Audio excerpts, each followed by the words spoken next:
દરેક નીતિની સામે કાયદાની રીતે ઊભો રહેતો SSK ન્યૂઝ ચેનલ।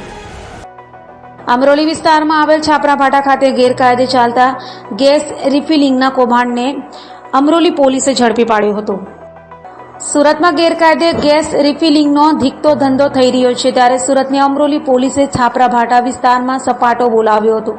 વાડીનાથ સોસાયટીના ગેટ બહાર બે અલગ અલગ દુકાનોમાં અમરોલી પોલીસે દરોડા પાડી ત્યાંથી ગેરકાયદે ગેસ રિફિલિંગ ઝડપી પાડ્યું હતું। પોલીસે દુકાનોમાંથી 48 ગેસના બોટલો, 2 ઇલેક્ટ્રિક વજન કાંટા અને ગેસ રિફિલિંગ માટેની 2 નળી કબજે કરી હતી। સાથે દુકાનદારના કુશલ ભૈરવ પ્રસાદ ગુપ્તા અને એક સગીરની અટકાયત કરી 2ને વોન્ટેડ જાહેર કર્યા હતા।